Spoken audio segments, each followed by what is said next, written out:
Global TV-ს ანტენების გახმაურებულ საქმეში, როცა 2012 წლის 21 ივნისს თბილისის საქალაქო სასამართლომ პროკურატურის შუამდგომლობა დააკმაყოფილა და Global TV-ს ანტენები დააყადაღა, ბრალმდებელ მხარეს აჭარის მთავარი პროკურორი შოთა ტყეშელაშვილი წარმოადგენდა. Აგრძელებენ ამორჩეულებისათვის პოლიტიკური სუბიექტის მხარდაჭერის პირობით უსასყიდლოდ სატელევიზიო ანტენების გადაცემას.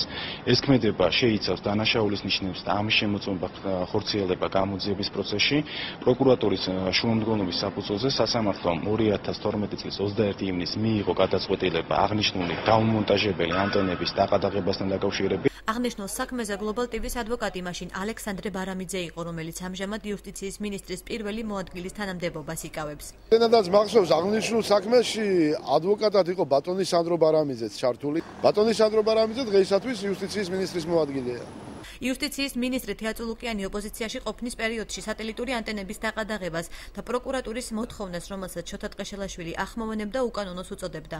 თუმცა მოგვიანებით იუსტიციის მინისტრმა იგივე შოთა ტყეშელაშვილის საქართველოს მთავარი პროკურორის წარდგინებით აჭარის მთავარ პროკურორად დანიშნა. განვითარებული მოვლენები არის თავდასხმა გამოხატვის თავისუფლებაზე.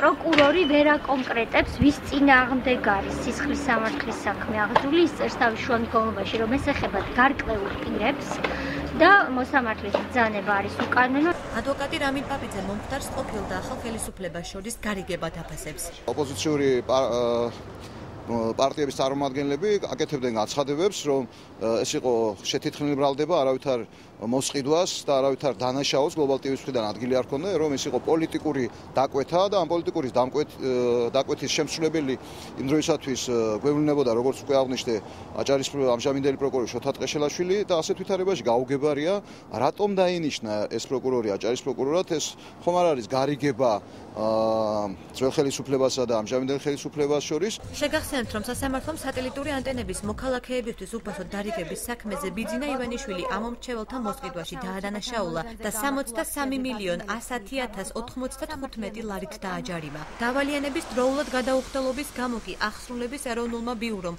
ივანიშვილის საკუთრებად მიჩნეული ქართო ჯგუფი და 21%-იანი წილი პროგრეს ბანკში დააყადაღა და გასაყიდად აუქციონზე გაიტანა.